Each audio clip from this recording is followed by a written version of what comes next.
Salut à tous et bienvenue dans le débat en plus.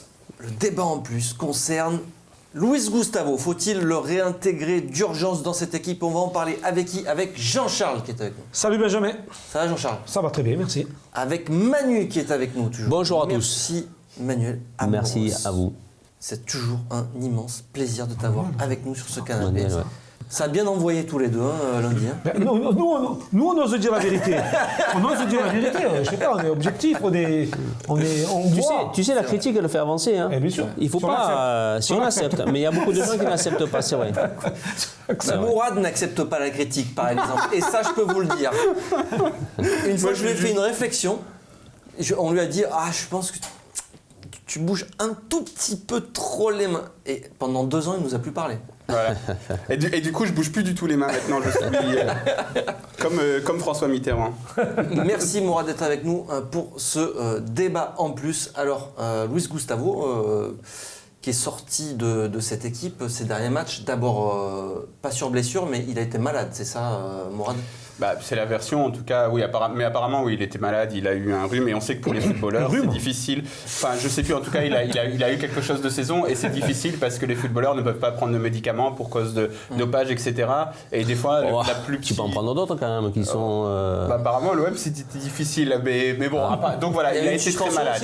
Il a été alité, je sais, non, en tout cas, le truc majeur, c'est qu'il a été alité et qu'il a été assez malade. Et donc c'est un rhume volontaire, quoi. Je sais pas. Quelque part. Il est sorti de l'équipe en plusieurs matchs et l'OM a enchaîné les victoires et a installé surtout le duo Sanson-Lopez avec ce match nul donc dimanche dernier. Est-ce qu'il a manqué Luis Gustavo? Vous l'auriez aligné vous pour ce match ou pas? En fait, moi, c'est la continuité. C'est vrai qu'on peut donner raison à Garcia. Tu es sur 3 victoires consécutives avec une équipe qui marchait pas trop mal sur le fond de jeu. C'est vrai que c'est gênant de se priver d'un Gustavo, mais c'est difficile de sortir un Sanson ou un Lopez. Sanson, c'est moins difficile quand même. C'est moins difficile que Lopez, je suis d'accord avec toi. Mais certes, le joueur, si tu le sors après 3 victoires consécutives que tu n'as pas fait dans la saison, mais lui, il avait ne comprendrait pas pourquoi tu le sors. Toutes les victoires, parce que tu as eu aussi Strootman-Lopez, après Strootman se blesse à Dijon. Mais on a voué aussi la capacité de jeu de cette paire. Voilà, mais peut-être qu'à Rennes, tu avais besoin de quelqu'un qui est capable de récupérer des ballons et qui est après capable d'en donner à Lopez, qui après lui distribue. Mais bon, tu ne peux pas te priver non plus de ton meilleur joueur, parce que ça a été quand même un des meilleurs joueurs depuis le début de la saison et même l'année dernière. Surtout l'année dernière. Donc, en plus au milieu de terrain, parce que Garcia l'a fait jouer beaucoup comme défenseur central, et là on l'a trouvé bon et des fois moins bon, mais au milieu de terrain, il a toujours donné le meilleur de lui-même et il a toujours été bon. Donc c'est vrai que après c'est un choix d'entraîneur, c'est un choix des entraînements de vie du club. C'est-à-dire lui, il y voit s'entraîner, il y voit comment ils réagissent. Mais bon, je ne pense pas que Luis Gustavo tire la patte en entraînement. Et moi, je regrette que Gustavo ne soit pas dans cette équipe parce qu'il mérite d'être titulaire. Il mérite d'être au milieu de terrain avec Lopez parce qu'on a vu cette association plusieurs fois dans des matchs et elle a été toujours très, très, très bonne. Et c'est Garcia, aujourd'hui, parce qu'il a gagné 3 matchs, qui ne change plus. Alors qu'avant, on gagnait des matchs et il changeait aussi des fois les joueurs dans certains postes. Et souvent, on a vu Lopez Gustavo, on a vu Strootman Sanson, on a vu Strootman Gustavo. Donc voilà, il y a eu beaucoup de changements et c'est un peu dommage parce qu'il amène d'abord son expérience. Il amène sa qualité technique, sa vision de jeu, et puis il amène des frappes aussi.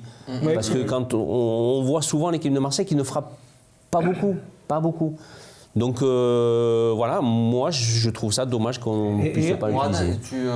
Et puis il y a aussi le fait d'avoir fait jouer Luis Gustavo en défense centrale, il s'est toujours plié sans moufter, il a été joué là, c'est pas son poste, ça a été dur pour lui, et c'est un mec, et c'est parce qu'on parle souvent ici du respect des anciens, mais il y a aussi certains joueurs actuels qui méritent un grand respect, et je pense que Luis Gustavo, de tous les échos qu'on a à l'intérieur du groupe, c'est un mec impeccable. C'est un mec qui prend des responsabilités, qui a eu un haut niveau de performance l'an dernier, qui a accepté de se sacrifier pour l'équipe pour jouer derrière, qui même au niveau de la presse, pourtant il n'a pas un français parfait, il s'arrête après des défaites et on voit qu'il c'est des seuls en plus qui s'arrêtent. Et franchement, sincèrement, c'est pas tous les joueurs qui ont Et puis qui ont une idée quand il n'a pas été bon en défenseur central, Garcia ne l'a jamais soutenu quelque part. Protégé en fait. Donc quelque part, il est bon. Tu sais, il a été bon, mais quand il n'a pas été bon, il n'a pas soutenu dans toutes ses critiques. Et Gustavo, je pense qu'il avait un peu aussi les boules de ça, parce que bon, quand on est joueur de foot, la première chose qu'on a envie, c'est de jouer. Qu'on joue au milieu, qu'on joue défenseur, qu'on joue attaquant, on a envie de jouer, quoi. Et c'est ça le plus important. Moi, je retiens quand même aussi, il ne faut surtout pas oublier que Gustavo, quand il y a eu des grosses embrouilles avec les supporters, c'est un des premiers mandanda qui a été voir les supporters pour discuter avec eux. Pour se mettre, pas pour se mettre lui en avant, mais pour protéger son groupe. Et je pense que, ne serait-ce que ça, c'est un respect énorme vis-à-vis d'un tel joueur. C'est un joueur important, c'est une pièce maîtresse. Et au-delà des qualités qu'ils ont citées nos deux copains-là, c'est surtout sa qualité de placement. Cette réflexion du jeu, cette projection vers l'avant, le guidage qu'il a avec ses partenaires, la possibilité qu'il peut mener à cette équipe. Il y a un tas de choses. Puis c'est un leader, c'est quelqu'un qui peut t'aider à refaire surface dans un match compliqué. Mais est-ce que moralement, là, il n'a pas pris un coup? Bien sûr que quand il est rentré, il a fait une sacrée grimace. Hein. Il a été, moi, ce que je retiens aussi, c'est que quand on a une Gustavo au milieu, on a le respect de Gustavo. C'est différent d'un Sanson ou même d'un Lopez.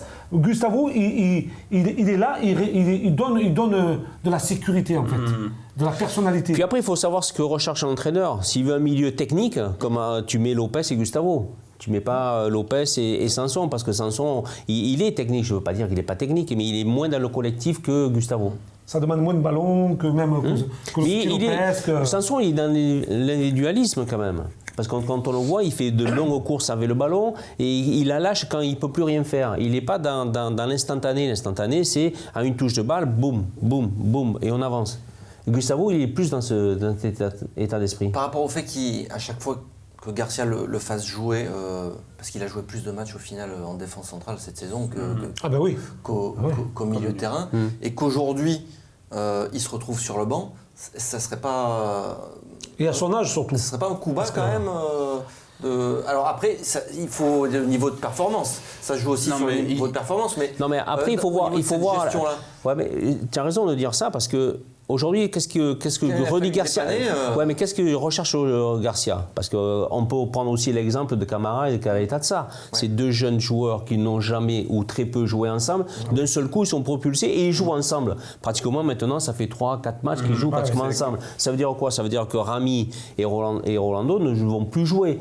Est-ce qu'on ne se projette pas dans le Champions Project qui était l'initiateur et la venue de Matcourt?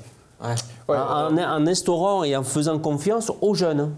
À la base, tu devais gagner avant et puis après faire confiance aux jeunes. Bon, t'as passé sur le côté gagner. Non, mais tu ne peux pas te priver. Dans leur projet aussi, Manu, c'est quand ils ont pris un joueur comme Gustavo, c'était aussi de donner une ligne de conduite et une ligne directive au club pour essayer de le mettre. Non mais Jean-Charles, c'est normal, tu peux pas avoir tu peux pas avoir 11 ou 20 jeunes de 18 ans à 22 ans. Il faut avoir dans l'intérieur du groupe des joueurs expérimentés qui tirent cette équipe vers le haut et qui apprennent aux jeunes comment ça se passe sur un terrain de football. Mais aujourd'hui, avec les 3 défaites, je crois qu'on a eu, ou 4 défaites, je ne me rappelle plus. On a eu beaucoup de défaites. Non, mais là, ces dernières début janvier, on a un sentiment que Rudy Garcia, peut-être avec Matcourt et avec Hérault, ont changé de façon de voir les choses en se disant maintenant on va intégrer les jeunes, on va les laisser jouer, ils vont prendre de l'expérience, ils vont prendre cette sécurité qu'ils peuvent avoir sur un terrain de football et on va les mettre là et ils vont jouer. Et alors, pour poursuivre, tu penses que ça peut être que l'avenir justement de Gustavo s'assombrit? Ça peut s'arrêter aussi l'été prochain ou pas? Parce qu'on sait qu'il avait eu des touches, qu'il avait refusé de partir. En fait c'est ça qui m'embête parce que ce que tu dis, tu vois, la vision, je pense qu'ils sont un peu rentrés là-dedans aussi. Et pourquoi pas, tu vois, si tu vois, c'est très difficile maintenant d'aller chercher la 3e place, tu dis bon, on essaie de le faire avec les jeunes, de les lancer, etc. Pourquoi pas? Mais encore une fois, franchement, je suis pas du tout pour des statuts dans l'effectif. il y en a un seul à qui je voudrais donner un statut dans cet effectif, c'est Luis Gustavo. Lui, parce que je sais qu'il est irréprochable. Et donc lui, par rapport à son statut, même si tu fais jouer des jeunes, lui, j'aimerais qu'on lui témoigne du respect par rapport à ce qu'il a fait. Et s'il doit partir à la fin de saison, qu'il parte, mais qu'il parte dignement, pas qu'on le mette sur le banc, qu'on le fasse jouer un peu quand tu vois, cette saison, on l'a fait jouer en défense centrale, après on le met sur le banc, après. Moi, j'aimerais vraiment que cette histoire, au moins avec Luis Gustavo, elle se termine bien parce qu'il mérite. Et on n'en a pas souvent des joueurs qui sont irréprochables. Et lui, ou alors ils ont peut-être une autre vision de cette fin de saison, c'est qu'ils pensent qu'ils ne vont pas être dans l'objectif, c'est-à-dire Champions League ou Europa League, et qu'ils veulent mettre en avant maintenant les jeunes, et que, comme tu disais, de toute manière, dans n'importe quelle entreprise, il ne faut pas faire de sentiments. Ah oui, bien sûr. Donc les sentiments avec Gustavo, qui a rendu service, machin, tout ça, entre guillemets, il le laisse de côté pour lancer les jeunes, pour préparer déjà la saison prochaine. Moi je vais te dire, donc, ça, à partir de là, Payet, par exemple, c'est pareil pour Gustavo, mais parce que Payet, il est moins méritant. Alors c'est un joueur brillant, etc., qui par moments nous a beaucoup apporté. Mais si ça, tu te dis Payet, c'est de l'histoire ancienne. Franchement, ça me gêne pas, mais par contre. Mais Gustavo, ça va être aussi pareil. Gustavo, tu peux lui dire s'il ne le met pas titulaire quoi. contre Saint-Etienne et contre Nice, je crois qu'on reçoit après, Jean-Charles. Là, il va falloir se dire qu'ils pensent déjà, qu'ils pensent à la saison prochaine. Et qu'ils pensent qu'ils ne vont pas atteindre les objectifs, même en disant qu'ils vont tout faire pour l'atteindre, que ça. Ils ont quand même pas mal de points de retard, des matchs très compliqués, très difficiles. Donc ils préparent déjà la saison prochaine à travers déjà cette composition d'équipe et en laissant Gustavo de côté et en mettant Sanson et Lopez au milieu de terrain. Là, on parle de Gustavo, on a l'impression que c'est un vieillard. Il n'a que 31 ans, quoi. Oui, en Italie, jusqu'à 40 ans. Nous, on arrive à 30 ans, on est des vieillards. Je veux dire, Gustavo, même par rapport à son âge, Jean-Charles, tu il a toujours donné le meilleur de soi-même. Trossmann, il est plus jeune que Gustavo. Il a 28 ans. On dirait que c'est la différence. On dirait que c'est Trossmann qui est plus vieux que Gustavo. On a cette vision des joueurs, dès qu'ils arrivent à 30 ans, de dire ce sont des vieillards. Mais je suis d'accord avec toi. Même s'il a 31 ans, il a encore sa capacité physique à répondre présent et sa qualité mais technique. Jean-Charles, si tu te projettes dans l'avenir, il faut faire des choix. Les choix, ils sont difficiles. Alors tu fais pas les choix, c'est 5 000 € par mois. D'autant plus malheureusement, c'est comme ça. Les gros salaires, tu vas devoir en éliminer. Ça, je suis d'accord. Plusieurs. Mais ça, il fallait réfléchir avant. Ça, il fallait réfléchir avant. Et vu que tu as recruté Strootman pour 30 millions d'euros. C'est pour ça que je te dis qu'il fallait réfléchir avant. T'imagines, 30 millions d'euros. Tu prends 2 ou 3 jeunes qui te valent. Monaco, ils en cherchent et ils en trouvent de partout. Comment ça se fait que nous, on n'arrive pas à en trouver ? Mais Monaco, ils n'ont pas peur de payer 15, 10, 20 millions. Et après, ils les revendent 80, 100. Et même s'ils se trompent, c'est 10 millions. Et Mbappé, 180. Martial, qu'ils ont acheté, je ne sais pas... 5 millions. 5 millions. Martial. Ouais, parce qu'il il a revendu combien 80 90, 75, 80. Bon, il y avait beaucoup de clauses. C'était un transfert difficile. Oui, mais bon, ça fait rien. Ils te l'ont vendu quand même... Au minimum 50, 60. James Rodriguez, il avait payé, je crois, 20. Ils l'auront vendu 80 au Real de Madrid. Et Neymar. Et Neymar, pareil. Donc voilà, il faut qu'on soit aussi dans cette optique-là, qu'aujourd'hui, peut-être, en faisant ce choix-là au niveau joueur sur le terrain, peut-être ils sont dans cette optique-là. C'est ce qu'ils ont enclenché, de toute façon, avec les deux, Radonjic et Radonjic. C'est un peu ce qu'ils essaient de mettre en place aujourd'hui. Merci, on s'arrête là pour ce débat en plus. Merci Mourad, merci Manu, tu reviens quand tu veux ici. Merci. Parler de l'OM avec Jean-Charles. Merci. À bientôt.